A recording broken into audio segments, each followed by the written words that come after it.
Friends, my name is Manoj Singh और Newton का third law मैंने एक्शन और रिएक्शन बोला था पहले वाले टॉपिक में, उसको मैं समझाने जा रहा हूँ कि एक्शन और रिएक्शन, जैसे हमने वहाँ पे नॉर्मल और mg लिया था, तो मैंने वहाँ पे ये बोला था कि नॉर्मल और mg एक्शन रिएक्शन नहीं है। तो अगर mg एक्शन है तो इसका रिएक्शन भी होना चाहिए, तो उसका रिएक्शन कहाँ होगा वो मैं एक्सप्लेन करने जा रहा हूँ। और अगर नॉर्मल एक्शन है तो उसका रिएक्शन कहाँ होगा उसको भी मैं एक्सप्लेन करने जा रहा हूँ। फिर न्यूटन के थर्ड लॉ में मैंने बोला था कि एक्शन रिएक्शन होने के लिए दोनों फोर्सों का नेचर सेम होना चाहिए, यानी उनकी प्रकृति सेम होनी चाहिए, सेम टाइप के होने चाहिए। तो फॉर mg के लिए पहले देखते हैं।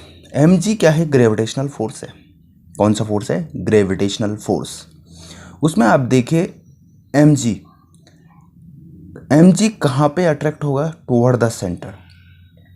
इसका मतलब है कि इस mg का रिएक्शन अर्थ के सेंटर से ही आएगा, जिसको हम रिएक्शन बोलेंगे, और दोनों का जो नेचर है वो ग्रेविटेशनली होगा।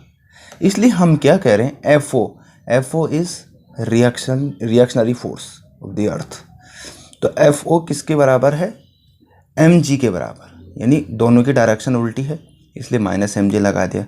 अगर इसका मैग्नीट्यूड निकालना चाहे तो ये वेक्टर F0 मॉड लगा के इक्वल टू mg का मॉड हो जाएगा, या इसको F0 इक्वल टू mg भी लिख सकते हैं। तो यहाँ से ये पता लगा कि जो mg का रिएक्शन है वो अर्थ के सेंटर से आता है, क्योंकि mg अर्थ के सेंटर की तरफ अट्रैक्ट होती है हमेशा।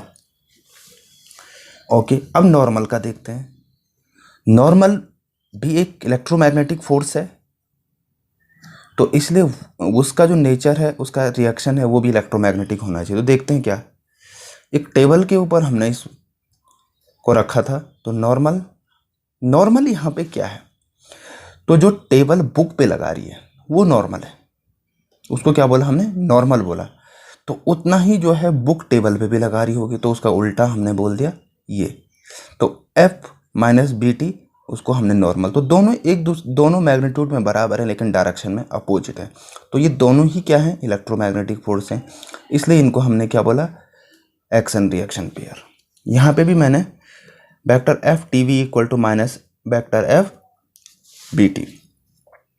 ओके, एग्जाम्पल में देखते हैं। तो working of jet of rocket, यानी जो रॉकेट आप उड़ाते हैं, जहाँ रॉकेट हम भेजते हैं, तो उसका भी यही चीज़ है, वो भी न्यूटन के थर्ड लॉ पे है। Bullet fired from a gun से जो बुलेट चलती है, बुलेट आगे को अगर चलती है तो गन पीछे को आती है, तो अपना रिएक्शनरी फोर्स देती है। बुक ऑन द टेबल के ऊपर बुक जितना टेबल पे लगाती है उतना ही टेबल बुक पे लगाती है।